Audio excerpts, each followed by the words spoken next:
우리가 오늘은 일본 선교를 위해서 우리 AMI가 최초로 우리 식구들 중에서 일본으로 파송하는 그러한 파송 임명하는 시간을 가지려고 그래요. 그동안 우리가 일본을 약 한 20여 년 가까이 직접 간접으로 섬겨왔는데 일본 그곳에 계신 우리 아미 교육을 받지 않은 선교사님들을 주로 이제 상대로 또 책임 맡은 분도 그런 분을 모시고 우리가 섬겨왔다 보니까 우리와 이제 영성이 차이가 나거나 또 우리가 말씀 속에서 일치되지 못하는 부분들도 있고 해서 상당한 그 소위 어려움과 갈등들을 겪으면서 지금까지 왔어요. 그런데 주님께서 저에게 이제 여호수아서 1장 1절에서부터 9절의 말씀을 주시면서 너희들 이제 여호수아를 가나안 땅에 파송하는 그 이야기를 저에게 주세요. 이 말은 뭐냐면 여호수아는 이분은 그 모세와 같이 심지어 모세 전에도 이스라엘 민족들과 함께 지냈던 애굽에서 노예 생활을 경험했던 젊은이에요. 우리 여호수아가. 그리고는 40년 광야 생활에서 모세와 가까이 지나면서 모든 것을 경험했던 분이에요. 이제 이런 분을 다시 말하면 모세에게 네 식구를 가나안에 이제 보내야 된다. 안 그러면은 나중에 가서 또 딴소리 하게 된다라는 메시지를 저에게 주시는 거예요. 네. 그래서 이제는 때가 되어서 우리 식구를, 우리와 영성이 같은 식구를 보내야 되겠다라고 생각하고 있는 가운데 저에게 주님이 말씀하세요. 우리 김미경 권사님과 우리 김효선 자매를 이렇게 주세요. 이분들에게 제가 개인적으로 물어보지도 않고 그냥 일방적으로 주님이 주시니까 제가 그냥 일방적으로 지난주에 말했어요. 개인들에게. 그랬더니 하나같이 다 예스 하는 거예요. 그 쉽지 않죠? 예. 근데 주님의 뜻 안에서 그래서 이제는 이 여호수아를 일본에 우리가 이제 파송할 것이에요. 예. 그래서 유일하게 우리 AMI 식구들 가운데서 그 힘든 일본에 우리가 이제 선교사로 이제 파송할 거예요. 그러니까 여러분들 이제 뒤에서 확 밀어주셔야 돼요. 네. 왜냐하면 일본이 지금 오늘날 예수님의 지상재림 전에 가장 복음화가 힘든 나라예요. 중동은 지금 아주 불이 났어요. 많은 사람들이 예수님께 지금 오고 있어요. 중국은 말할 것도 없고요. 지금 지난 며칠 전에 중국에 있는 우리 팀들이 지금 7명이 지금 또 감옥에 들어갔어요. 네. 그래서 그것도 닷새만 있으면 나온대요. 그래서 제가 좀 마음이 좀 놓이는데 이런 일들이 여기저기서 지금 많이 일어나고 있어요. 네. 자, 그런 가운데 우리가 지금 일본을 보내는 것은 일본은 어느 나라보다 힘든 나라예요. 사람들도 힘들고 왠지 그렇게 힘들어요. 그래서 우리가 이제 전력을 다해서 일본 선교를 해야 돼요. NK는 말할 것도 없고요. 그동안에 우리 아미 팀들 중에서 일본에 헌신한 분들 상당히 많지만 그중에 제가 꼭 모시고 싶은 사람들 몇 사람이 있어요. 왜냐하면 거기 앉아 계셔도 되지만 우리 이 화면이 전 세계로 나가기 때문에 이 우리 화면을 보는 분들이 어떤 분들이에요? 우리와 똑같은 생각을 가진 분들이에요. 일본 선교에 관심이 있고 헌신하고 싶어하는 분들이 그분들에게 내 얼굴만 내놓으면 안 되죠? 이렇게 우리 팀들 얼굴도 제가 좀 이렇게 내놓고 싶어요. 그래서 소개도 해주고 싶고. 그래서 제가 한 분 한 분 제가 그냥 간단하게 모시려고 그래요. 우리 이영기 장로님 좀 앞으로 나오세요. 이영기 장로님은 어디 계세요? 시간이 없어요. 빨리빨리. 그래서 앞에 앉으라고 그러는데 왜들 다 뒤에 앉아 있어요? 제가 이름 부르기 전에 미리 좀 앞에 나와 앉아 계세요. 이렇게 시간, 이리 오세요. 네. 우리 이영기 장로님은 저보다 나이는 어리시지만, 이리 오세요. 저와 약 한 20년을 이 교회를 같이 섬긴 제 친구예요. 네, 저는 제 친구로 보고 있어요. 요만큼도 변함없이 그냥 조용히 뒤에서, 특히 우리가 중국 선교도 열심히 따라와서 심지어는 공안에 같이 붙잡히기도 하고 우리 둘이서. 그리고 그 추운데 중국에서 고생도 많이 하셨고 1, 2년도 아니에요. 한두 번이 아니에요. 일본 선교도 지금 근한 20년 가까이 소리 없이 뒤에서 저와 같이 일했어요. 그래서 나는 참 고맙게 생각하고 우리 화면을 이제 가지고 보는 분들 이분 얼굴 보세요. 예? 여러분들도 참 고맙게 생각하고. 예. 일본 선교도 이제 이번에 이런 고마운 분들 몇 분을 제가 이제 고문으로 좀 모시고, 이 말은 뭐냐면 일본 선교에 더 깊이 들어가서 이제 간여해 달라는 거예요. 주님 만날 때까지 우리가 이제 전적으로 이제 일본 선교할 거예요. 오케이? 자, 그 다음 분을 또 제가 모시고 싶은데 여기 그냥 장로님 서 계세요. 가지 마세요. 예. 누굴까요? 그 다음 분 우리 일본에 그 헌신했던 우리 이병태 장로님이 어디 계세요? 네, 이름이 좀 이상해요. 병태가 뭐예요? 이리 오세요. 우리 이병태 장로님은 우리 아시다시피 똑같이 신실하게 말없이 일본 선교에 헌신했고, 일본에 말도 못해요. 거기다 지금 이분은 과거 한 십몇 년, 거의 십몇 년 동안 우리 문서에 우리 문서를 사람들 전화 오면 찾아오면 다 보내주고, 이거 보통 일이 아니에요. 이 일을 지금까지 계속하고 있어요. 우리 안 권사님이랑 같이. 그 다음에 또 누구예요? 우리 말해보세요. 나는 알지만 말 안 해. 그 다음에 우리 양 장로님이 이러고 나오세요. 나오시라고 빨리빨리 시간이 없어. 양 장로님은 말이만 나오던데 보면 이러. 우리 양 장로님도 지난번까지 이 일본의 그 디렉터를 하시고 뭐 수없는 마음고생하시고 참 수고가 많았어요. 그래서 항상 마음에 감사하게 생각해요.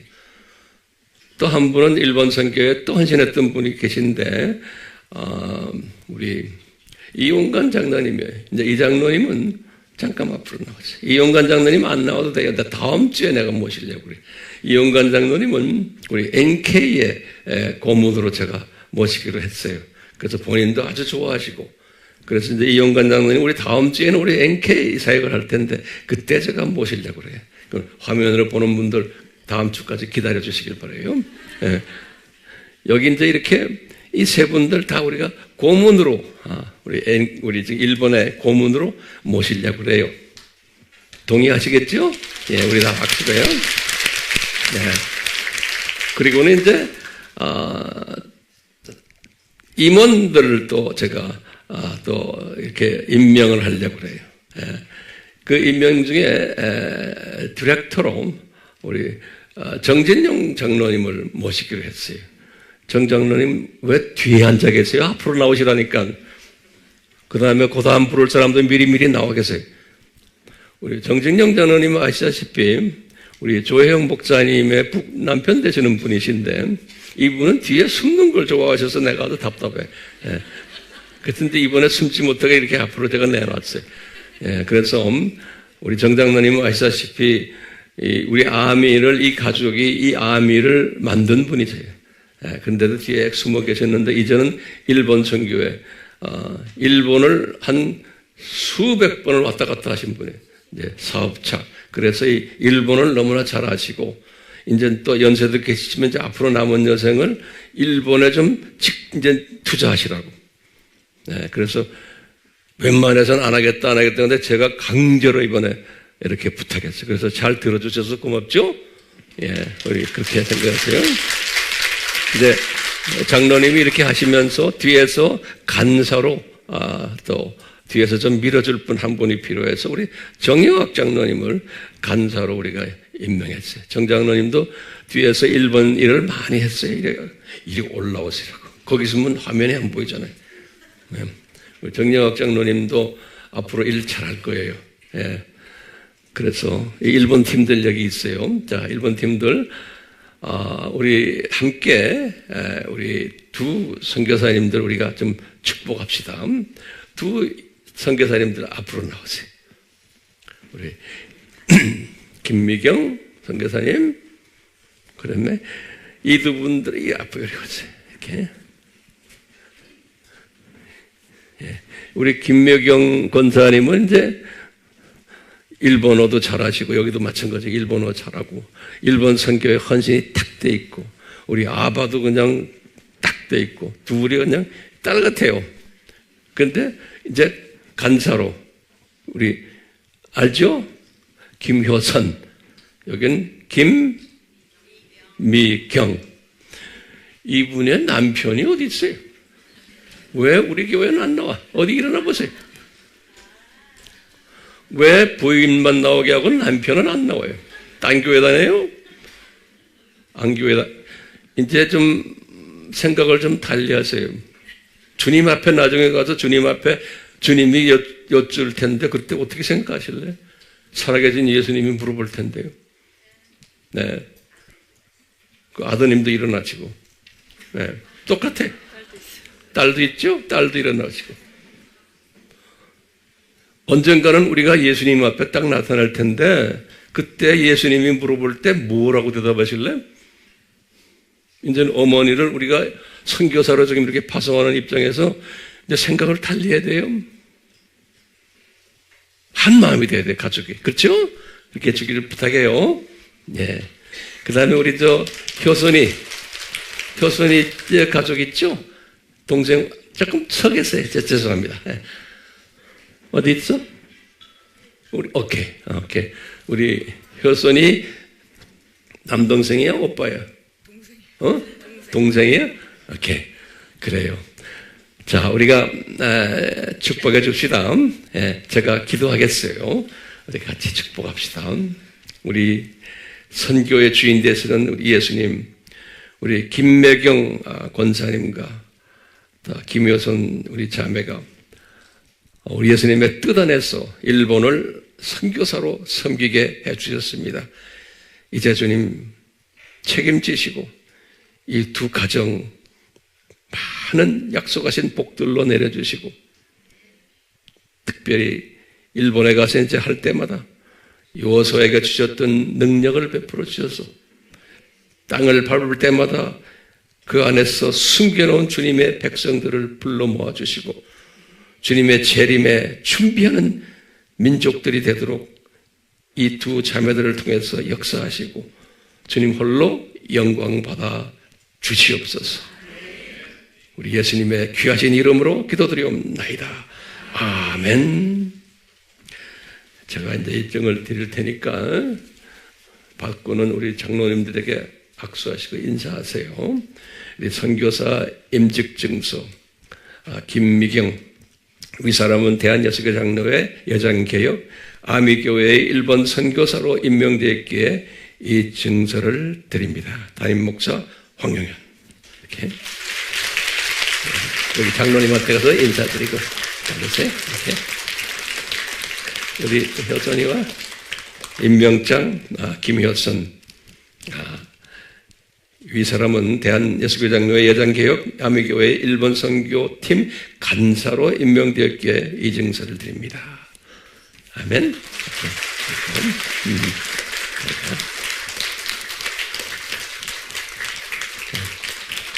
가서 인사하세요. 가서 저기 가서 저 팀들 저리 가서.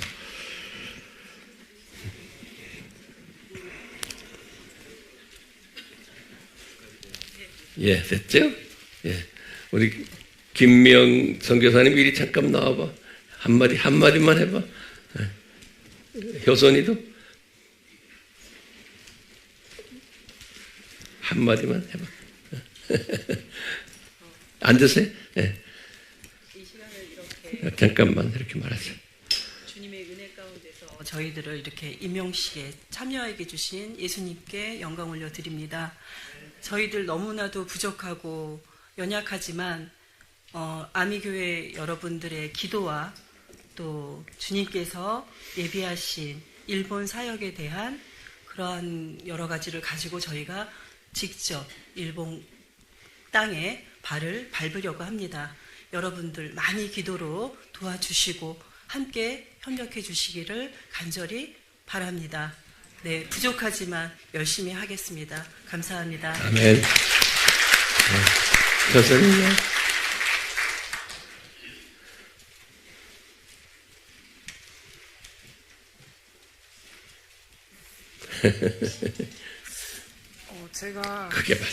제가 요즘 빌립보서를 배우고 있었는데 거기서 이제 바울 신학 중에 그 만남의 복이라는 것을 배웠는데 이제 열심히 구원론에 대해서 공부를 하고 이제 잘 나눌 수 있도록 열심히 하나님을 경외하는 마음을 강구하면서 하겠습니다.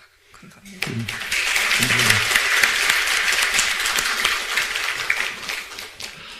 우리가 계속해서 이제 일본을 향해서 기도 많이 해주시길 바라고, 또 감동이 오시면 일본을 향해서 특별 선교 헌금도 해주시고 그러면 고맙겠어요. 이제 앞으로 우리 비용도 또 많이 들어갈 것 같아요. 주님이 다 준비해 주시지만 여러분 깊이 이제 일본을 우리가 이제 적극적으로 향해서 우리가 나가야 돼요. 그래서 이제 그렇게 기억하시길 바랍니다. 우리 오늘도 계속해서 우리 이제 유대인 이야기할 텐데 오늘도 상당히 중요한 이슈들이에요. 진짜 시온주의와 가짜 시온주의에 관한 이야기예요. 이 시온주의라는 말이 굉장히 유행어인데 이것이 어떤 의미가 있는지를 오늘 같이 구체적으로 공부하게 될 거예요. 성령님의 강한 역사심이 이 말씀 속에서 일어나기를 다시 한번 간구합니다. 아멘, 아멘.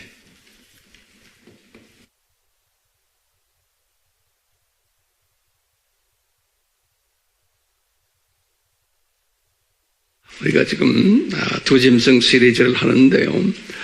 제가 두 짐승 시리즈를 시작하면서 말씀드렸어요. 이것이 짧은 시리즈가 아니다라고요. 그래서 이제 11번째인데 이제 시작 같아요. 제 느낌에. 그래서 이제 차근차근 하나하나 우리 지금 이 두 짐승과 관계되는 주님의 가르침을 우리가 공부하게 될 거예요. 그 과정 속에서 오늘도 다시 공부를 하는 것 중에 하나가 우리 지난 시간에도 우리 공부했지만 소위 이 가짜 유대인과 진짜 유대인 우리 이 공부를 지금 했잖아요. 그러듯이 오늘은 유대인들이 지금 말하는 시온주의라는 게 있어요. 시온주의도 보면은 진짜 시온주의가 있고 가짜 시온주의가 있어요. 그렇기 때문에 우리가 지금 이번 이 두 짐승 시리즈에서 그동안 우리가 생각했던 소위 시온주의 또는 유대인 하는 것이 우리 지금 아미 강단에서는 그것이 가짜들이었다라는 이야기를 제가 지금 하나하나 지금 풀어나가고 있어요. 그런 과정 속에서 우리 지난번에 유대인이 가짜들이 더 많다라는 것을 기억나시죠? 똑같이 오늘도 이 시온주의가 뭔지를 말씀드리고 그 다음에 이 안에 가짜가 범람하고 있다는 것을 제가 말씀을 드리려고 그래요.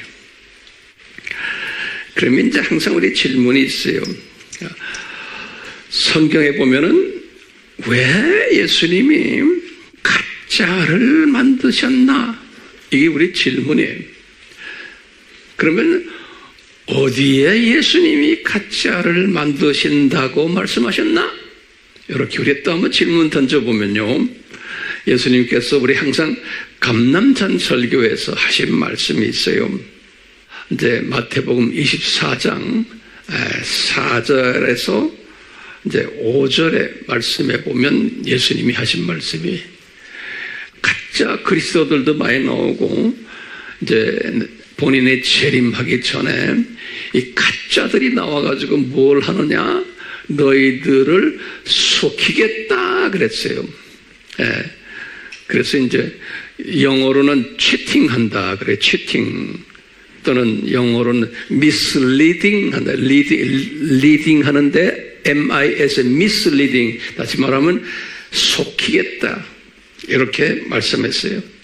이게 이제 예수님의 재림 전에 일어나는 소위 가짜들을 세워가지고 하나님의 자녀들을 속이는 일들을 할 거라는 거예요. 예수님이 말씀하시네요. 그렇기 때문에 수 없는 하나님의 자녀들이 속임을 받게 될 거라는 거예요. 그렇기 때문에 너희들 깨어있어라. 그러니까 대부분의 크리스찬들이 오늘날 전 세계를 봐도 저는 항상 선진국인 미국과 카나다나 여기 가도 기독교인들이나 신학교들이 수 없는 신학자들, 목사들이 속임을 당하고 있어요. 그럼 여러분들 황 목사님 어떻게 하세요? 그럼 나는 그쪽 동료를 누구보다 잘 아는 사람 아니에요? 네. 이런 상황 속에서 지금 우리나라도 이제 그런 속임 속에 지금 들어있는 것이 제 눈에 보이기 시작하는 거예요. 자, 그랬어요. 오늘은 좀 구체적으로 그러면 어떤 영역에서 이제 이런 속임들이 일어나는가? 여기 이제 제목이에요. 이제 성경에서 이제 우리에게 가르쳐주는 어떤 영역에서 이런 속임들이 일어나는가? 그럴 때 보면 첫 번째는 예수님의 정체성에 대한 속임들이 그것은 이제 가짜 그리스도를 나타내는 속임이 이런 일들이 예수님이 일어난다고 감남산설교에서 이야기했어요. 두 번째는 어떤 영역에서 또 속임들이 일어나냐면 우리가 지난 시간에 공부했지만 이 가짜 유대인들을 많이 만들어서 이제 속임을 주게 하는 거예요. 세 번째 분야는 교회도 이 가짜 교회들이 많이 나타난다는 거예요. 그래서 우리가 이것을 어떻게 하냐? 예수님께서 요한에게 아시아의 7교회를 이제 말씀하시면서 그 안에 보면 가짜들이 많은 거예요. 교회는 교회인데. 예. 네 번째는 크리스찬들이라고 하지만 가짜 크리스찬들도 많이 일어난다는 거예요. 다시 말하면 내 예수 믿는 사람이지만 가짜 기독교인들이. 다섯 번째는 많지만 제가 마지막 하나만 더 할게요. 왜냐하면 이 시원주의 지금 오늘 지금 공부하려는 거예요. 시원주의. 이 시원주의 영역에서도 이 가짜 시원주의가 나타날 거라는 거예요. 이렇게 우선 정리를 해봐요. 자, 그러면은 도대체 이 시온주의란 무언가? 여러분들 질문이 분명히 있을 거예요. 이 시온주의란 건 뭐냐? 요거 이제 제가 설명을 해드릴 거예요. 자, 이 시온주의라는 것을 설명받기 전에 질문이 하나가 또 있어요. 시온이라는 게 뭔가? 요건 먼저 우리 정리합시다. 시온이요. 영어로는 자이온 그래요. 다시 말해 Z-I-O-N이요. Z-I-O-N. 근데 그것은 이제 신약에서는 자이온이라고 그러지 않고 신약에서는 시온이라고 그래요. S-I-O-N. 헬라 말로는 S-I-O-N. 자이온은 구약의 히브리 사람들이 쓰는 단어로 자이온, 한국말로는 다 시온이에요. 근데 이제 Z-I-O-N, 그 구약 용어고, S-I-O-N, 이건 신약 용어다. 이렇게 그냥 참고로 알고만 계세요. 예배는 항상 있지만, 그렇게. 자, 그러면 이제 여러분들이 나한테 또 질문 던질 거예요. 황 목사님, 그 시온이란 뜻이 뭡니까? 자, 그러면 시온이란 뜻은 영어로는 뭐로 되어 있냐면 stronghold라고 그래요. strong 하든 강하다는 소리, strong에다가 HOLD. 그래서 한 단어예요. stronghold 그래요. 그게 뭐냐면 견고한 성. 그러니까 단단한 견고한 성. 그걸 stronghold라 그래요. 그냥 그렇게 견고한 성. 한국말로는요. 영어로도 같이 하세요. stronghold 그래요. 됐어요? 뭐 영어 여러분들 다 하니까 stronghold 그래. 그게 시온이라는 뜻이죠. 견고한 성이다. 이게 뭐냐면 견고한 성이라는 게 뭐예요? 그 성에 들어가면은 안전한 거예요, 그죠? 그래서 이것은 안전한 성이다. 이렇게도 우리가 재해석할 수 있어요. 안전한 성이다. 예. 이 뜻이 시온이다. 그렇게 알고 계십니다. 안전한 성이다. 이제 구약에서는 이런 표현이 내가 이렇게 쭉 카운트해 보니까요. 구약에서 시온이라는 표현이 한 150개 정도가 나와요. 네, 150개 정도가 시온이라는 표현이. 근데 그 중에서 시편에서 43회가 나오고 주로 이제 다윗이 많이 사용했어요. 그 다음에 이사야가 또 많이 사용했어요. 45회. 그 다음에 예레미야가 32회. 다시 보면 다윗과 이사야와 예레미야가 주로 사용했던 단어예요. 이 단어가. 예. 다른 분들도 있어요. 요엘이니 미가니 스가리아냐 이런 분들도 있지만 많지가 않아요. 그래서 구약엔 몇 번이라고 그랬어요? 약 150회 정도가 이 단어가 나타나요. 신약에서는 많지 않아요. 약 7번 정도 이 단어가 나타나요. 제가 이제 구약이나 신약이나 성경 구절들은 칼럼에다 다 적어 드릴게요. 예. 지금 시온이 무슨 뜻이라고 그랬어요? 견고한 성, 그런 뜻이에요. 영어로는 뭐라고 그랬어요? stronghold 그래요. 거기에 대한 성경 구절을 내가 드릴게요. 시편 46편 4절 또 48편 2절 이렇게 적어 놓으시고 그걸 또 안전한 성이다. 그렇게 내가 말씀드렸죠. 그것은 성경 구절에 보면 예레미야 4장 5절과 6절이에요. 이렇게 이제 표현을 했어요. 근데 이 시온이라는 표현이요, 우리가 오늘 공부를 반드시 해야 되는 게 여러분들 이렇게 성경을 보다 보면 시온이라는 의미가 아주 다양하게 사용하고 있어요. 이 의미가요. 그래서 이제 혼돈하는 거예요.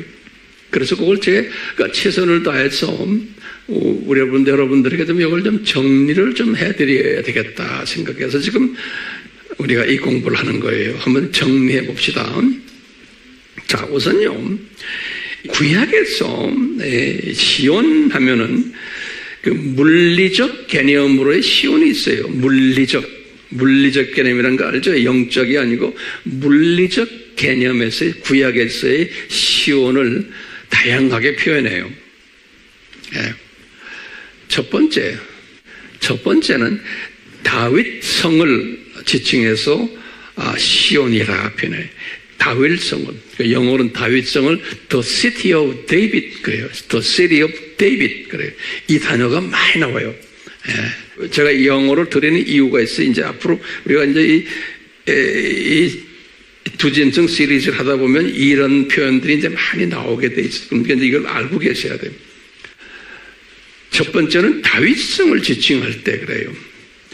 열왕기상 8장 1절 또는 역대하 5장 2절에서 시온을 다윗성이다 그래요. 두 번째는 하나님의 성이다. 이렇게도 표현해요. 성경에서 The city of God, 그래. The city of God. 시편 46편 4절과 또 시편 48편 2절에 이렇게 써 있어요.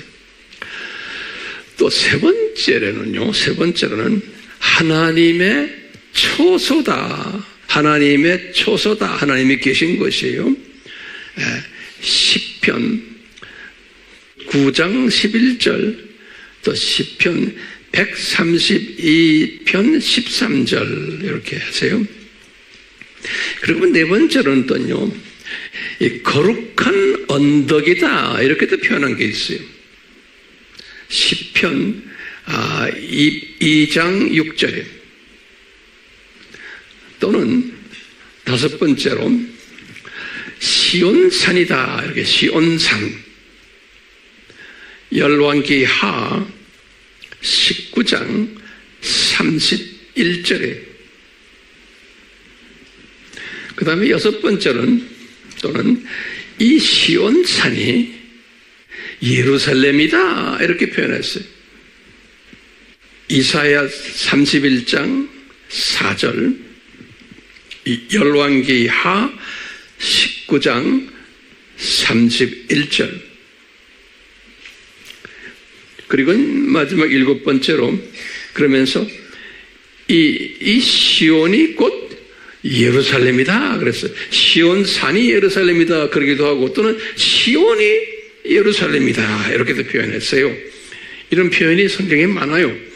시편 102편 21절, 또는 시편 128편 5절, 이사야서 33장 20절, 이런 표현들이 있어요. 그러니까 이게 다 지금 이 시온이라는 표현을 내가 지금 물리적 차원에서 지금 설명하는 거예요. 이런 걸 다 시온이다 이렇게 말해요. 그런데요,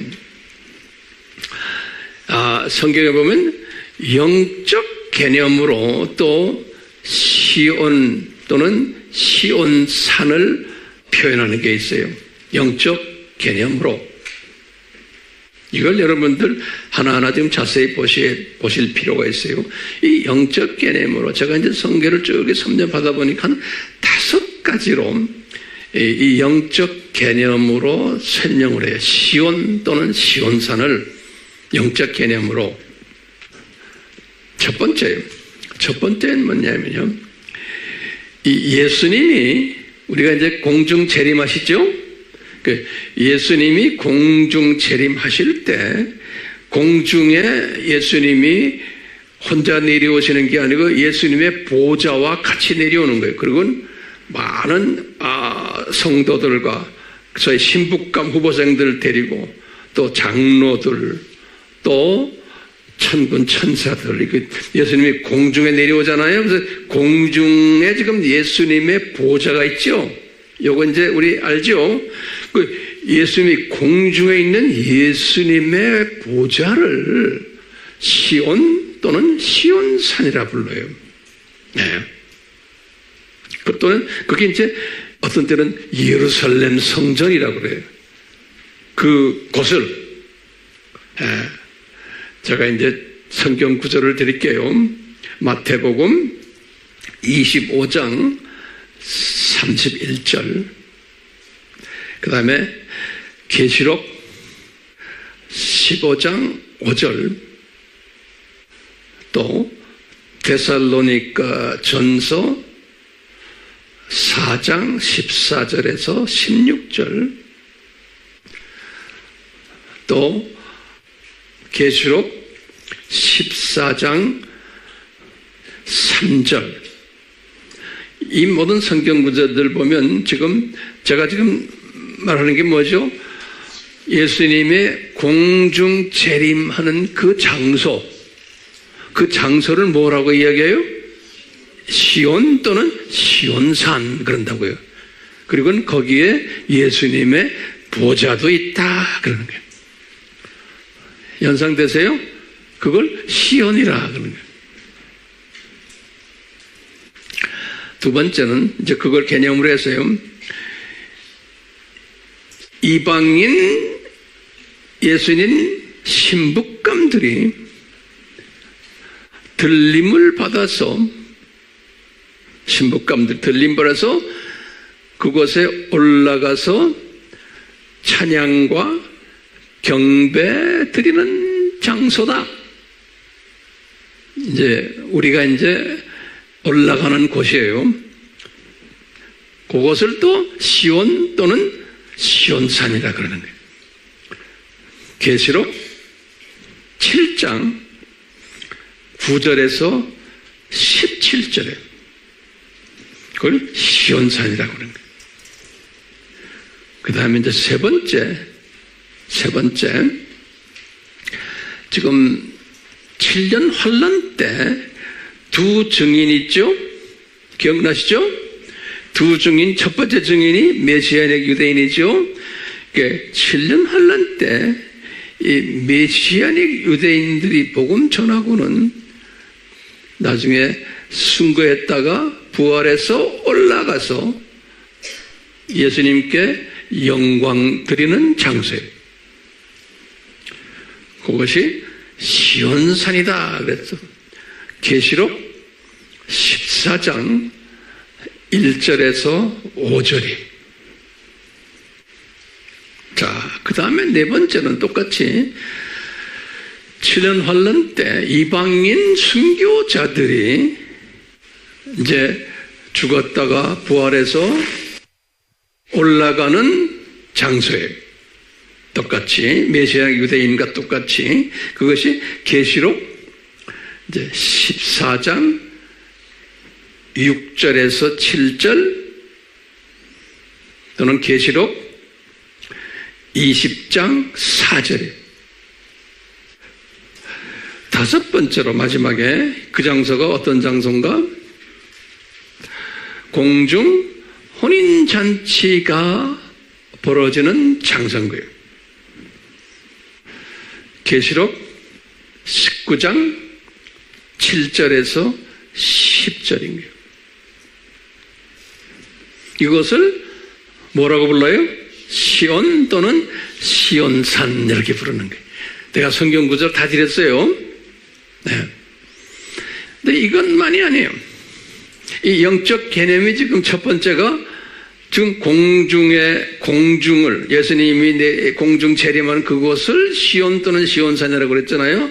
근데 이거보다 더 높은 차원에서 이제 우리가 이제 낙원 저 위에요. 더 그거보다 위. 이 낙원을 영원히 우리가 거하는 곳이 이 낙원이 또 시온 또는 시온산으로 표시하는 게 있어요. 성경에 보면. 네. 첫 번째, 그 낙원을 몇 가지로 표시해요. 하나님의 빛을 발하는 장소다. 이렇게 해서요. 시편 50편 2절에 또 두 번째로는 그 낙원이 예수님이 이 낙원 시온에서 만민을 통치하신다. 그래서 이 시온에서 통치하신다. 이때는 이게 낙원을 의미하는 거예요. 시편 99편 1절에서 2절이 시편. 그 다음에 이제 세 번째는 예수님께서 이 낙원 시온에서 복을 내리신다 그랬어요. 예, 시편 128편 5절에. 그 다음에 이제 네 번째로 마지막으로 하나님의 자녀들이 이 낙원 시온에서 영원히 살게 된다. 그래서 하나님의 자녀들이 시온에서 영원히 살게 된다. 시편 48편 11절 또는 시편 125편 1절 이렇게 말하고 있어요. 그러니까 이제 제가 지금 말씀드리지만 이 시온이라는, 이 시온산이라는 이 표현이 이렇게 다양한 거예요. 물리적 표현이 있고 또 영적 표현이 있다는 거예요. 그러면 우리가 성경을 읽을 때 이렇게 많이 도움을 받아요. 자, 그렇기 때문에 성경에는 하나님의 자녀들을 지칭할 때 시온이라는 단어를 쓰는 게 많아요. 하나님의 자녀들을 지칭을 할 때 어떻게 하는가? 첫 번째, 시온의 딸들이다 이렇게 표현하는 게 시온의 딸들. 그건 여기 하나님의 자녀들 지칭하는 게 성경 구절이에요. 예레미야 6장 2절, 또 이사야 3장 16절 17절, 또 이사야 37장 22절 이렇게요. 이 시온의 딸들이라는 표현이에요. 이런 말 들었죠? 시온의 딸들아, 그런 말 들었죠? 예. 두 번째는 시온의 처녀 딸들아 이런 표현도 있어요. 시온의 처녀 딸들아. 열왕기 하 19장 21절에. 그 다음에 이제 세 번째는 또는 시온의 자녀들아 이렇게도 표현해. 시온의 자녀들아. 시편 149편 2절에, 시편 149장 2절에. 그 다음에 네 번째는 또요, 마지막에요, 예루살렘의 딸들아 이렇게도 표현했어. 예루살렘을 아까 시온이라고 그랬잖아요. 그래서 예루살렘의 딸들아. 열왕기 하 19장 21절, 또 이사야 37장 22절이에요. 자, 그러면요, 이제 질문 한번 던져봅시다. 그러면 황 목사님, 그럼 시온이란 거 이런 거 알았는데 그러면 시온주의는 뭡니까? 그런 거예요. 예, 이게 다른 이야기예요. 시온주의는 시오니즘, 자이오니즘 그래요. 예, 자이오니즘 또는 시오니즘, 시온주의. 이 시온주의란 뭡니까? 이런 표현을 쓰거든요. 오늘은 이걸 좀 가지고 조금 내가 좀 공부를 좀 하려고 그래요. 이 시온주의란 건 뭐냐면요, 우리 하나님의 자녀들이 이 세상에 나그네였는데, 다시 말하면 우리는 디아스포라였는데 고향으로 귀환이에요. 고향으로 귀환하는 것, 그것을 시온주의라 그런다고. 다시 말하면 내 본향으로 귀환하는 거예요. 그런데 내 본향이 어떤 것인가? 안전한 것이, 거기에 이제 가면 이제 안전해. 이때까지는 불안전하게 살았는데 견고한 성으로 귀환하는 것이 시온주의인 거예요. 그럼 나그네로 있다가 또는 적들의 공격을 받아가면서 살다가 이제는 어디로 가요? 적들의 공격이 없는 안전한 곳으로 내 본향으로 귀환한다라는 개념이 시온주의라는 개념이에요. 시온주의. 예. 자, 이 개념을, 이 시온주의 개념을 이 가짜 유대인들이 사용하고 있고요. 또 진짜 유대인들도 사용하고 있는 거예요. 오늘 이 부분을 간단하게 제가 이제 설명해 드리려고 그래요. 이제 이 유대인들이란 건 뭐예요? 우리에게 이 창조 목적 학교에서 우리를 위한 뭐라고 그랬어요? 조교 그룹들이다. 우리 이렇게 공부했잖아요. 이분들의. 그렇기 때문에요. 자, 이제 지금 보면요, 제목을 그렇게 좀 적어보세요. 진짜 시온주의란 뭘까? 성경적 진짜 시온주의란 그러면요, 가짜는 나중에 내가 간단하게 설명할게요. 가짜에 대해서 이제 딱 우리가 다음 시간 계속 이제 공부할 거예요. 자, 진짜 시온주의란 거는 뭘까요? 진짜 시온주의는 지금 우리가 지금 이스라엘 가지고 이야기하는 겁니다. 이스라엘 가지고 진짜 이스라엘이에요. 진짜 이스라엘이 5대 저주를 받았잖아요. 그게 뭐죠? 5대 저주? 첫 번째 5대 저주, 우리가 5대 저주를 받았어요. 첫 번째 나라 파괴, 그 다음 두 번째 성전, 세 번째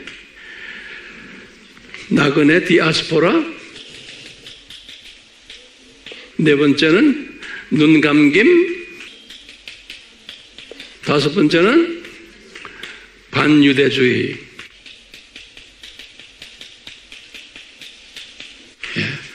5대 저주예요. 이 이스라엘 사람들이에요. 근데 이스라엘 사람들의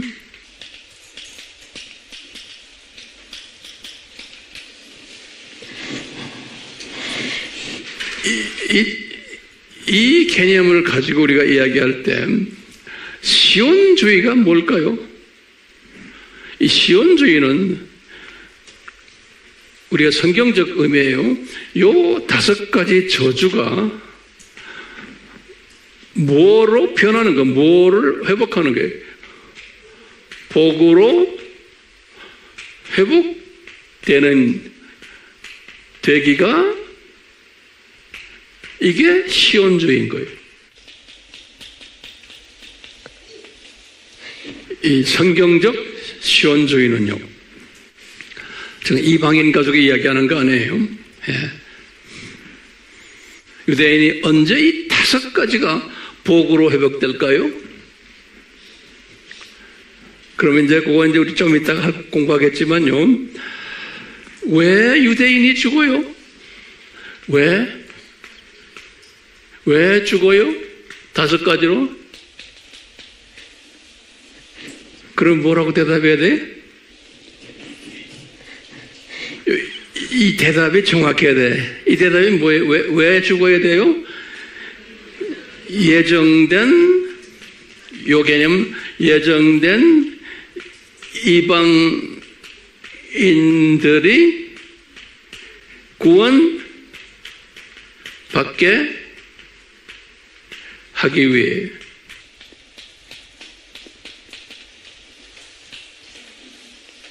예정된 이방인들이 구원받게 하기 위해요.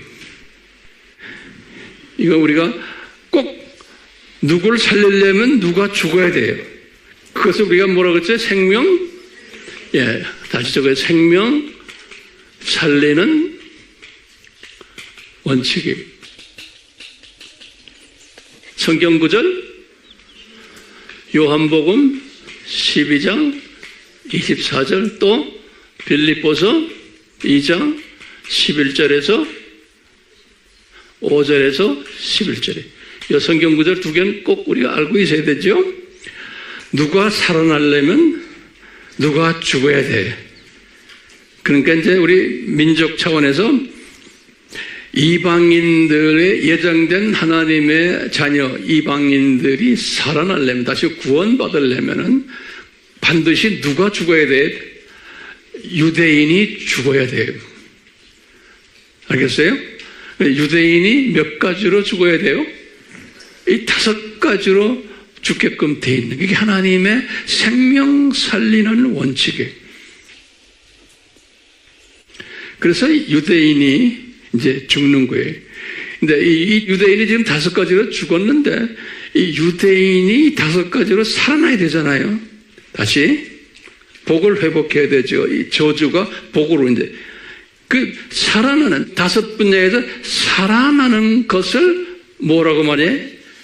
여기 시온주의다 그러는 거예요. 여기 이걸 시온주의다 이렇게 이제 표현. 다시 말하면 이제는 내 본향 처음 받았던 복으로 귀환한다 이런 소리. 처음 받았던 복으로 귀환한다. 그게 시온주의인 거예요. 그러니까 우리 아까 봤지만 시온의 개념이 공중저기도 시온이고 또 낙원도 시온이죠. 그러니까 궁극적으로 하나님의 자녀들이 이방인이나 또는 유대인이 다 어딜 가야 돼? 낙원으로 가는 게 그게 시온주의인 거예요. 본 고향으로 이제 가는 거예요. 요 개념 찾기를 바라요. 자, 요 개념을 가지고 제가요, 이제 어떻게 이 유대인들이 5대 저주가 복으로 귀환되는가 그 과정을 잠깐 우리가 도표로 좀 보려고 그래요. 근데 여러분 다 아는 거지만 우리 교인들이기 때문에 내가 이 도표를 그릴 수가 있어요. 이 화면으로 공부하는 분들 중에 그냥 금방 이거 훈련 안 되면 이 도표가 어려워요. 자, 그래서 옆으로 노트를 벌리세요. 이제 제가 칠판을 사용할 거예요. 아, 됐어요? 이제 그렇게 준비하세요.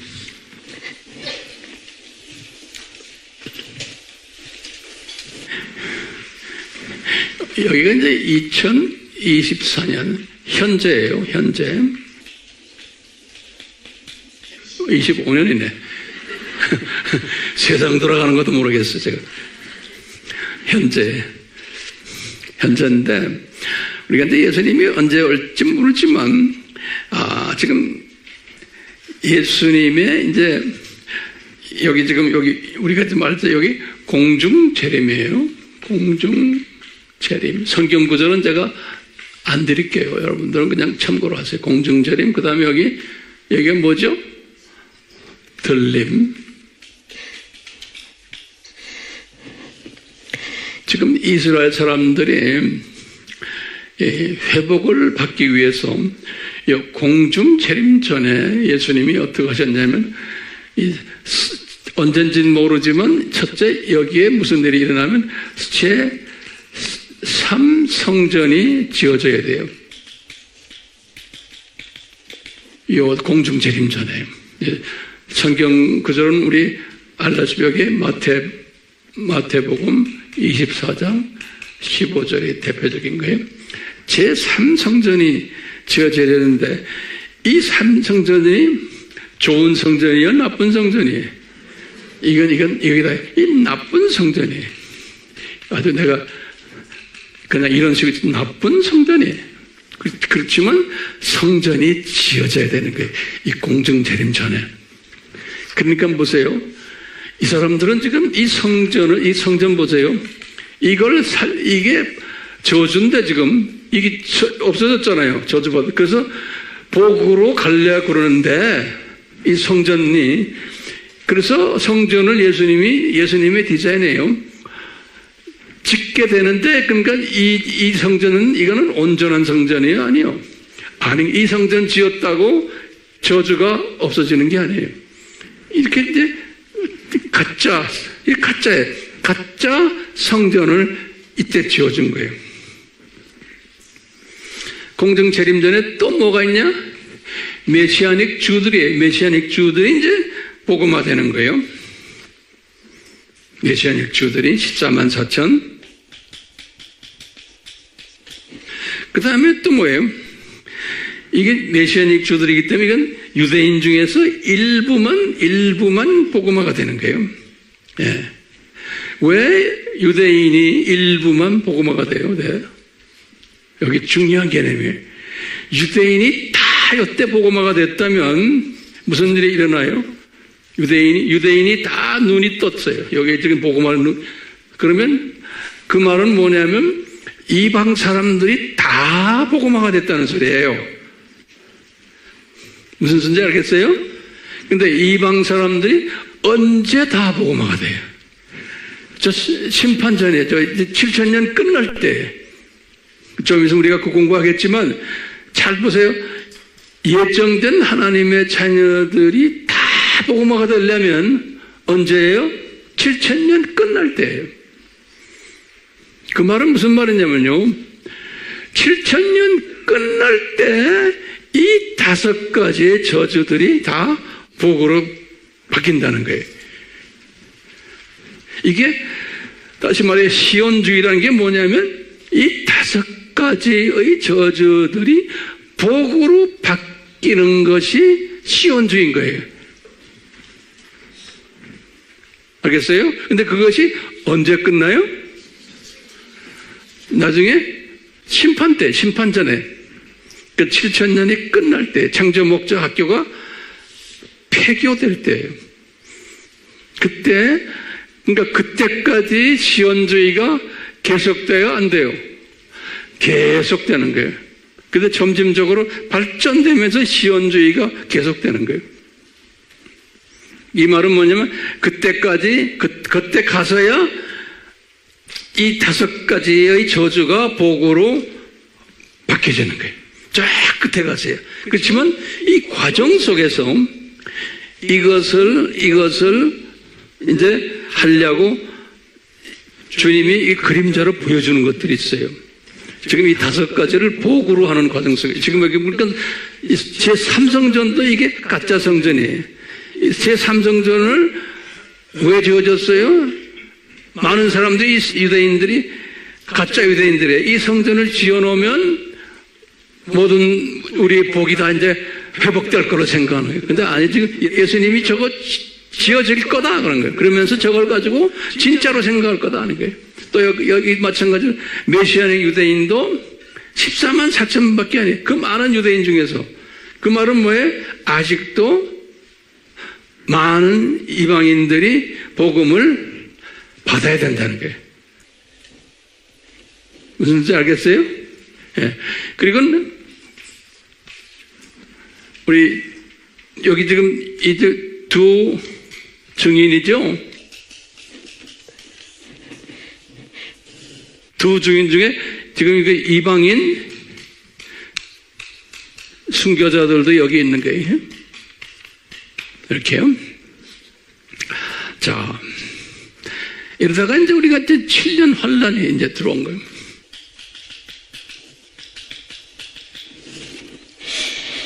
자, 보시면 이 7년 환란 때 어떤 일이 일어나요? 7년 환란 때 이 메시아닉 유대인들을 통해서 유대인들이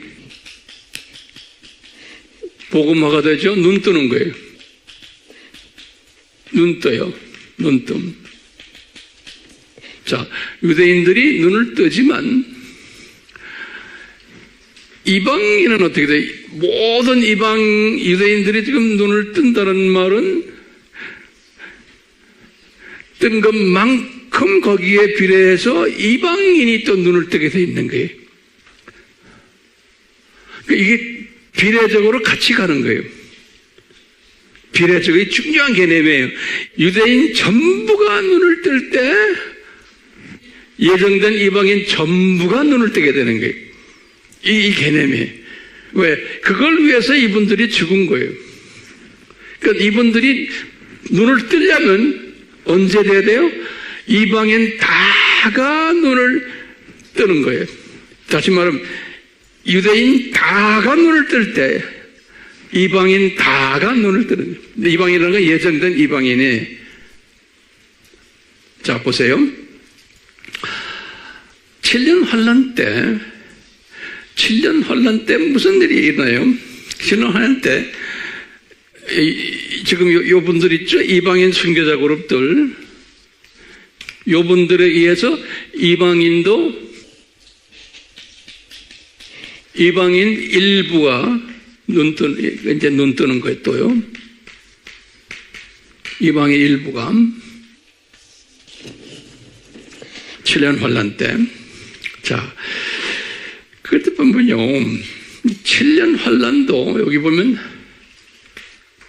전 3년 반 있어요. 전 3년 반. 7년 환란 전 3년 반 때, 이 전 3년 반 때, 전 3년 반은 이게 무슨 재앙이에요? 나팔 재앙이죠?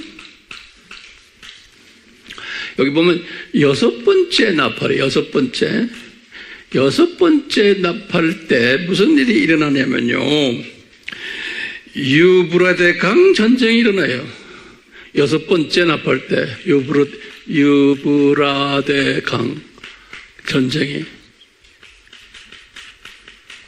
이때 수없는 군인들이 죽어요. 여기 보면 계시록 9장 13절에서 14절에 어때? 그리고는 이제 후 3년반에게 후 3년반 후 3년반 때 또 똑같이 이것은 무슨 재앙이죠? 후 3년반은 대접 재앙이죠. 이 대접 재앙 때 여기가 똑같이 여섯 번째 대접 재앙 때 그 유명한 아마겟돈 전쟁이 일어나요.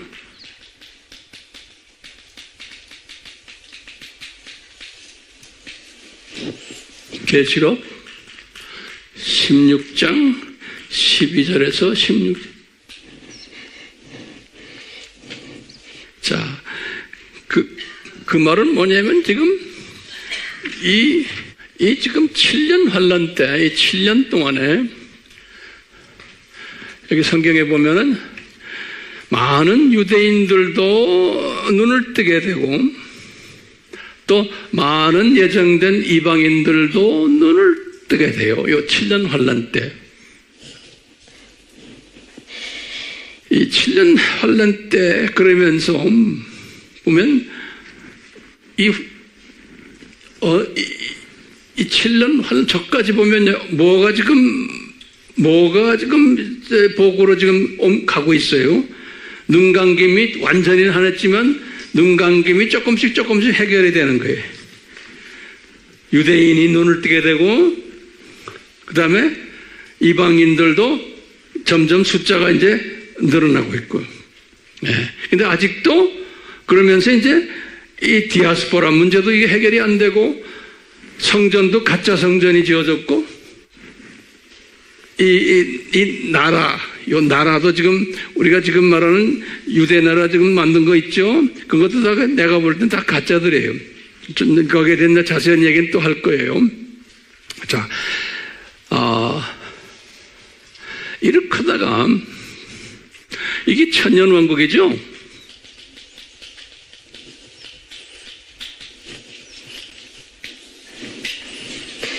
성경에 보면 이 천년왕국 때 상당한 회복 일들이 많이 일어나는 걸 볼 수가 있어요.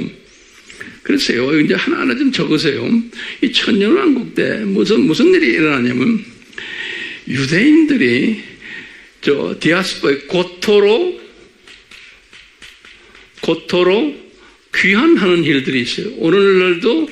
오늘날도 고토로 귀환하지만 많은 고토로 귀환하는 분들이 지금 가짜 유대인들이 많이 지금 고토로 귀환하고 있어요. 오케이? 우리가 그래서 가짜 유대인 공부한 거예요. 그 다음에 이 고토라고 해서 지금 이스라엘 저 땅이 말이죠. 저게 평화스러운 땅이에요. 저 이스라엘 땅이 시온이요, 지금? 시온이 뭐죠? 견고한 성이고, 그 다음에 뭐예요? 안전한 성이죠? 근데 그게 그래요? 아니죠? 그리고 그 안에 기독교인이 많아요? 거의 없어요. 그 안에 지금 있는 유대인들이 그분들 종교가 뭔지 아세요? 거기에 지도자들이고 뭐고, 거기에 국회의원들이고, 유대교 아니에요. 그 사람들은 다 무신론자들이에요. 유대교 아니에요. 무신론자들이에요. 그 다음에 전 세계에 지금 거기에 텔아비브니 이런 데는 동성애자들이 그냥 줄줄줄줄 그냥 꽉 차 있어요. 예. 범죄 나라예요. 범죄 나라. 그렇기 때문에 그게 지금 우리가 볼 때는 그것이 지금 시온으로 생각하지만 그게 다 가짜 시온인 거예요. 모두 다. 견고한, 시온이 뭐였어요? 견고한 성이에요. 그렇죠? 그 다음에 안전한 것이에요. 네. 자, 그래서 이제 천년왕국 때 이 시온이 많이 저 저주들이 이게 회복되는 걸 우리가 볼 수 있어요. 천년왕국 때 첫째, 이 고토로 진짜 유대인들이 지금 이야기하는 거예요. 진짜 유대인들이 고토로 귀환하는 이야기들이지. 성경 구절 드릴게요. 에스겔서, 에스겔이 다 본 거예요. 환상에 36, 24절에서 25절 또는 28절, 또 에스겔 37장 12절에서 14절. 제가 성경을 이렇게 이제 소위 묵상하며 내가 하면서 이런 걸 이제 성령님이 저에게 깨닫게 하는 거예요. 그 다음에 뭐냐면 이때 이스라엘 사람들에게 이게 이제 진짜 유대인들이에요.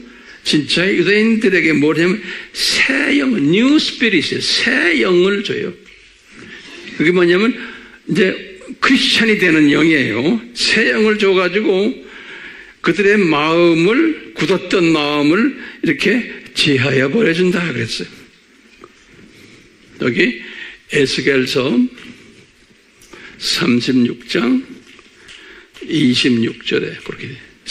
마음이 굳었던 마음을 이제 예수님을 영접 안 했잖아요. 근데 굳어가지고 그건 예수님이 다 굳게 만든 거예요. 이제 굳은 마음을 이제 풀어준다는 거예요. 그런 일들이 일어날 거라는 거예요. 이때.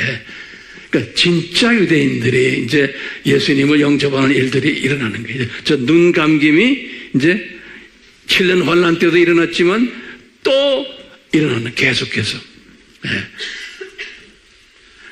왜 이렇게 한꺼번에 안 주십니까? 그럼 뭐예요?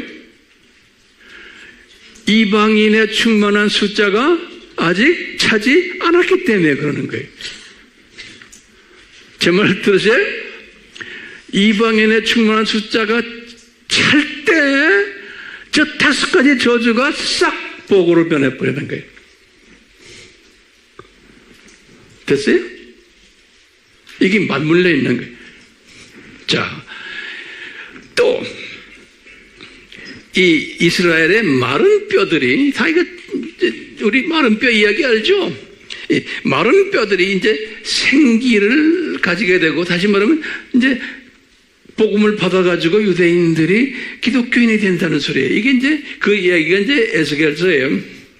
37장 1절부터 14절이에요. 이 마른 뼈들이. 예. 그러면서 이제 이스라엘 사람들이 이때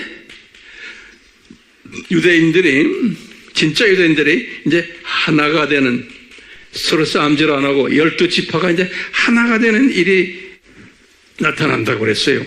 에스겔서 37장 15절에서 28절에. 예. 그리고는 이분들이 제4성전을 짓게 돼요. 새 성전 재건하고. 이게 뭐냐?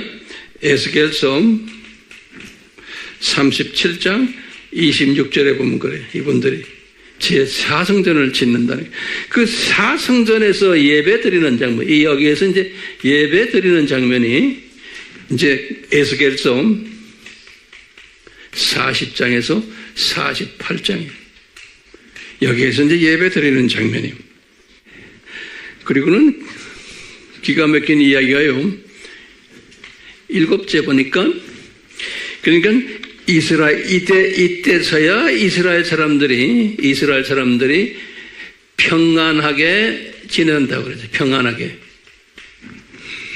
평안하게 거하게 된다고 그랬어요. 평안하게. 에스겔서 38장 8절에 이 천년왕국 때. 그러면서 기가 막힌 게 여기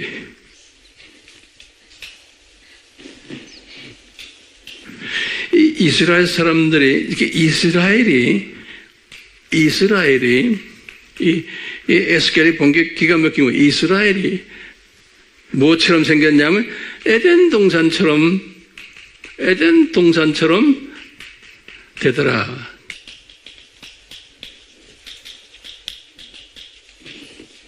에스겔서 36장 35절에 보면 그래. 이스라엘이 이제 에덴 동산처럼, 우리가 아담 타락 전에 에덴 동산 있죠? 예? 그 아담 타락 전 에덴 동산은 아니지만 그 비슷한 에덴 동산처럼 되더라. 지금은 이스라엘이 그렇지 않잖아요. 예. 이제 그렇게 되더라는 거예요. 이 말은 이렇게 지금 이스라엘을 지금 이렇게 회복하는 게 무엇 때문에 회복시켜주는 거예요?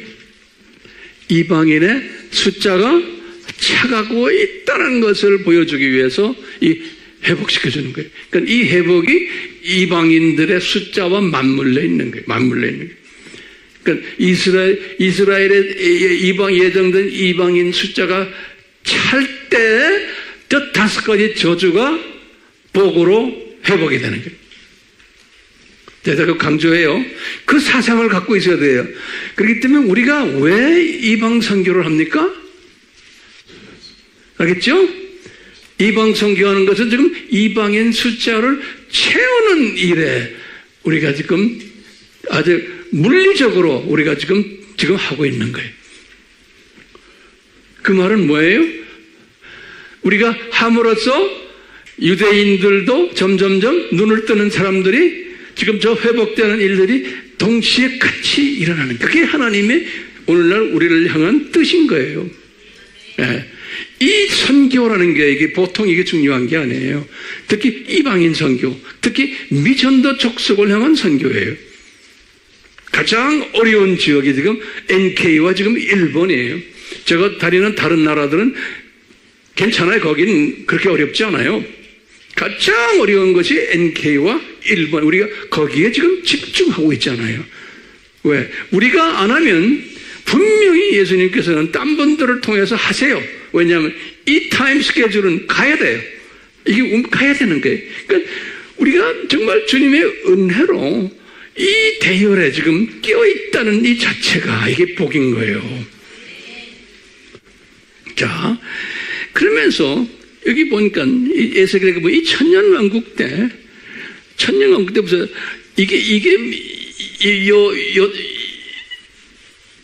요 때까지는 사탄이 지배하던 사탄 지배 시대죠. 그래서 대통령이고 왕이고 다 그 친구들이죠. 예수님의 지상 어디 갔어? 미안해. 예수님의 지상재림이 어디요? 공중재림 이거 안에 여기가 공중재림 7년 환란 끝난 다음에 지상재림이죠. 나도 지금 얼떨떨해요. 여태까지는 그러니까 지금 우리나라 대통령도 누가 되든 아무개가 되든 우리 보기에는 비교가 되지만 예수님이 볼 때는 그놈인 거예요. 알겠어요? 그러니까 거기에 희비애락 하시면 안 돼. 예. 미안합니다. 그놈에서. 예. 자, 보세요. 여기가 이제 혼인잔치죠. 혼인잔치 끝나고 어떻게 됩니까? 이 천년왕국은 누가 지배하는 거예요? 이거는 크리스찬 지배 시대죠. 우리 공부 많이 했잖아요. 크리스찬 지배 왕들도 다. 그럼 우리 높은 사람이 여기 지금 혼인잔치에 올라간 사람들은 예수님의 신부들은 만약에 여러분들이 예수님의 신부가 된다면 여러분들은 이 천년왕국 때 지도자급들이 되는 거예요. 예? 어느 나라의 어느 지역에 왕들도 있고 또는 도지사도 되고 뭐도 되고 각 분야의 지도자들이 되는 거예요. 기독교인들이 전 세계의 지도자들인 거예요. 예. 왜요?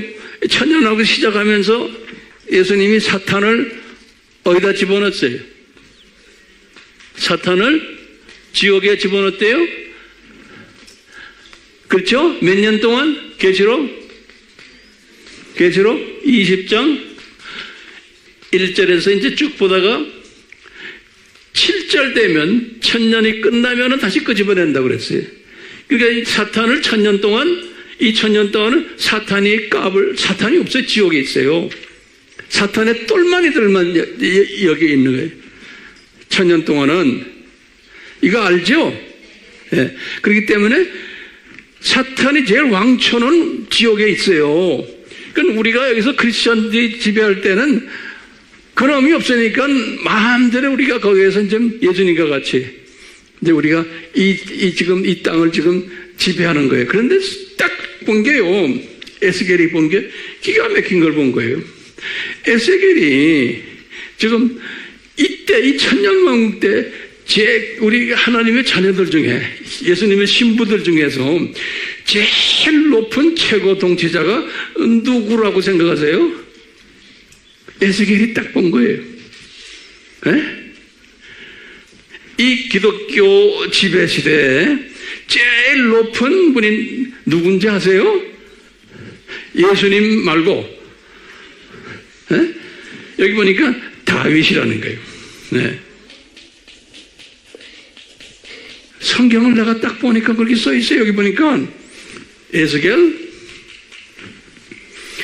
37장 24절에서 25절에 보면 다윗 왕이 통치자라는 거예요.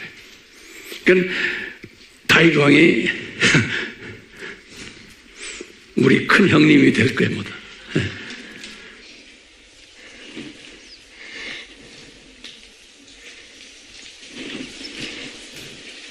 자, 여기까지 됐죠? 그래가지고요, 여기다 앉았어요. 그러면서 성경에 보니까 마지막 추수가 일어나요. 마지막 추수라는 거 알죠? 이 마지막 추수는 뭐예요? 첫 번째, 유대인 마지막 추수하고요. 그 다음에 이방인 마지막 추수라는 거예요.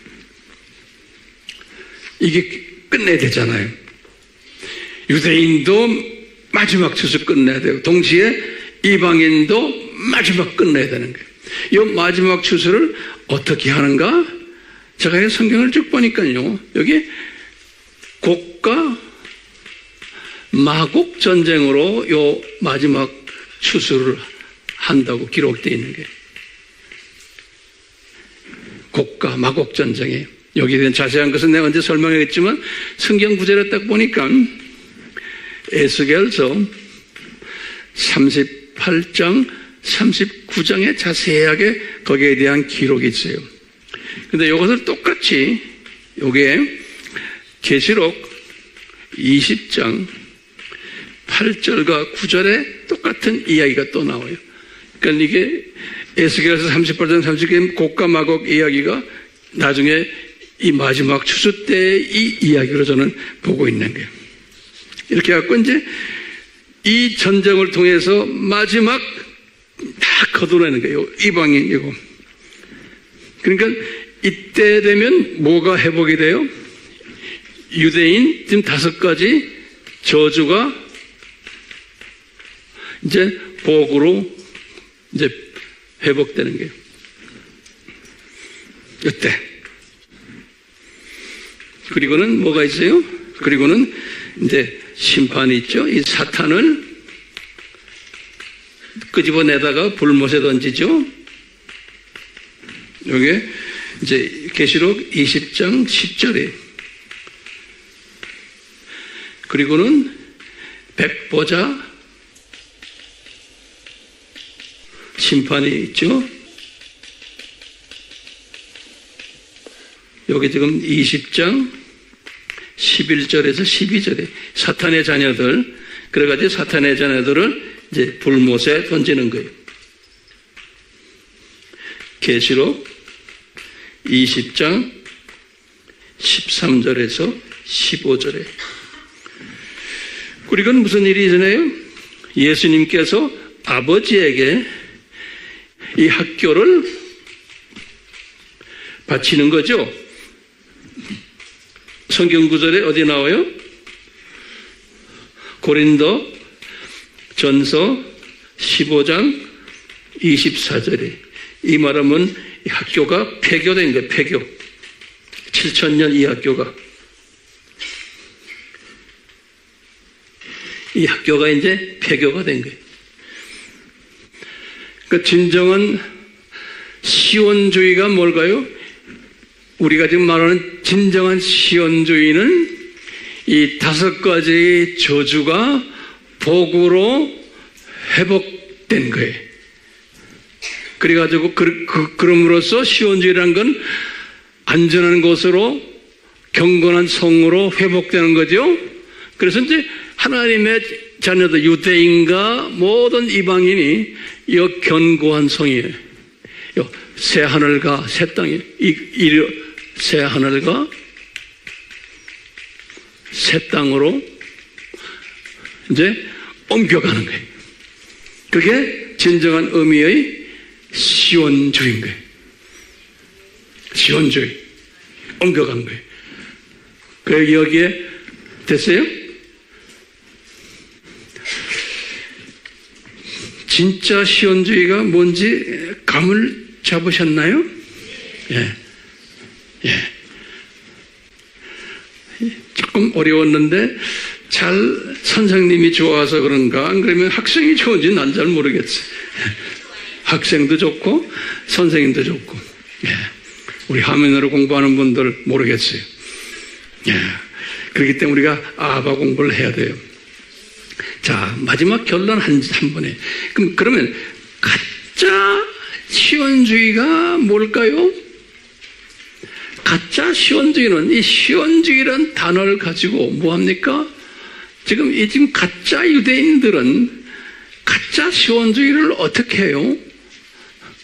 자기네들이 이스라엘 땅을, 가나안 땅을 회복해가지고 그걸 통해서 이제는 전 세계를 지배하려고 하는, 그러므로써 어떻게 이 세상을 소위 신세계 질서로 만들려고 하는 것. 다시 말하면 이 세상을 자기네가 통치하는 이 세상으로 만들려고 하는 그 사상이 이 가짜 유대인들이 가지고 있는 무슨 사상이에요? 시온주의 사상인 거예요. 그러니까 성경에서 말하는 시온주의라는 단어를 가져다가 이런 식으로 만들어 놓은 거예요. 거기에 우리가 지금 많이 빠져가지고 이스라엘 우리가 이스라엘의 사람들을 고토로 보내면 예수님이 오십니다. 그래서 이스라엘 사람들을 그렇게 우리 이스라엘 복음화 합시다. 이스라엘이 복음화가 됩니까? 안 돼요. 지금 여러분들 눈으로 보잖아요. 이스라엘에 거기에 가짜 유대인들이 지금 기독교인들 좀 있죠. 진짜 유대인들은 아직도 숨겨 있어요. 언제까지요? 지금 이 천년왕이 진짜 유대인들이 7년 환란 때에 또 이런 아픔이 있죠. 두 아픔이 있어요. 여기 보면 전쟁이, 큰 전쟁이 두 번, 유브라데간 전쟁이 6번째 나팔 때. 그 다음에 여기 지금 아마게돈 전쟁 6번째 대접 때. 이때 이방인들도 많이 회개하고 또 진짜 유대인들도 많이 회개하지만 아직도 남아있는 거예요. 왜요? 왜 남겨놨어요? 의도적으로. 왜? 천년왕국 때 또 계속해서 눈을 떠야 되는 유대인이 있고 이방인이 있는 거예요. 천년왕국 때도. 언제까지요? 저 끝까지. 됐어요? 네. 그러니까 진정한 뭐가? 시온주의는 이때 끝나는 거예요. 그러니까 지금 이 창조 목적 학교의 7,000년이 이제는 폐교가 될 때 우리가 하나님의 자녀들, 진짜 유대인과 진짜 이방인들이 이제는 다시 본고향으로 돌아가는 거예요. 그렇죠? 그것을 뭐라고 그래요? 시온주의다. 본고향, 안전한 곳으로 돌아간다. 이렇게 보시면 돼. 그러면 우리가 이제 한 질문에 저기 여러분들 대답해 주세요. 왜 이 7,000년 동안 특히 예수님의 재림이 가까운 이때 왜 이렇게 가짜들을 많이 세워가지고 가짜 가짜 유대인, 가짜 시온주의, 우리를 혼돈시키나요? 그러면 뭐라고 그러대? 진짜 유대인과 진짜 시온주의에 대해서 공부하라고. 또 예수님이 이 시대에 가짜 그리스도들을 많이 내놓는다고 그랬잖아요. 종교타원주의예요. 그러니까 진짜 예수님 공부를 제대로 하라는 거예요. 7대 신학과 5대 신비를. 그러니까 이렇게 하라고 모든 것을 우리에게 이렇게 보여주시니까 안 할 수 없죠. 그러면서 예수님이 항상 말하잖아요. 제가 칼럼에서도 항상 쓰잖아요. 그렇기 때문에 이 가짜들이 까불고 너희들을 괴롭힐 때고 모든 사람을 혼돈시킬 때마다 내가 가까이 온 줄 알아라. 그러기 때문에 잘 견디라. 견디라는 말은 이 가짜들이 너희들 혼돈스럽게 만든다. 그러니까 견뎌야 돼. 견디려면 알아야 돼요. 그냥 견딜 수가 없어요. 생머리로는 안 돼요. 알아야 돼요. 그럼 견뎌야 되고. 그래서 너만 깨어있는 게 아니고 주변을 깨워라. 너만 준비하는 게 아니고 주변을 준비시켜라. 그러니까 돌아다니면서 외쳐라는 거예요. 그래서 우리가 지금 외치고 있잖아요. 아바 공부도 열심히 지금 외치셔야 되고, 남이 듣든 안 듣든 우리가 NK, 우리가 1번 여기에 집중하게 우리가 해야 되는 거예요. 이때까지 많은 하고 있지만 아직 참여 안 하는 분들은 참여하셔야 돼요. 안 해도 할 수 없어요. 들림받고 주님 앞에 인정받으려면 하셔야 돼요. 제 말씀 오늘 이걸로 끝내겠어요. 더 말하면 잔소리가 돼버려요. 성령님, 우리 모두에게 한 분 한 분에게 이 어려운 주님의 가르침에 우리가 눈을 뜰 수 있도록 지어 도와주시옵소서. 주님, 우리가 이렇게 보듯이 진정한 이 시온주의는 이제 예수님 이 창조 목적 학교가 끝날 때 이 5가지의 저주들이 이제 복으로 변하는 그 순간이 진정한 시온주의임을 우리 공부했습니다. 성령님, 저희들 계속해서 도와주시고 가르쳐 주셔서 이 사상이 우리를 떠나지 않도록 도와주시옵소서. 그러기 위해서는 내 힘으로 안 됨을 고백하시고 주님의 은혜가 우리에게 임하야지만 이것이 가능하다는 것을 항상 겸손히 고백하면서 주님을 섬기도록 주여 은혜 내려 주시옵소서. 예수님의 이름으로 기도드리옵나이다. 아멘. 이 고백을 하는 사람은 항상 어떤 환경에 처하든지 우리가 예수님께 감사하는 삶을 사는 사람이에요. 그렇기 때문에 은혜를 깊이 깨달은 분은 내가 이런 사람임에도 불구하고 항상 불구하고요. 영어로는 in spite of 그래요. 내가 이런 사람인데도 불구하고 나에게 은혜를 베풀어 주셔서 이 숨겨놓은 주님의 비밀의 말씀을 내 눈으로 볼 수 있고 경험하고 깨달을 수 있게 해주신 것 주여 감사합니다. 이 감사가 넘치는 삶이 될 때 불평이 없어져요. 걱정이 없어져요. 우리 그런 사람 다 되도록 주여 은혜 베풀어 주시옵소서. 삼위 하나님의 이름으로 축원하옵나이다. 아멘.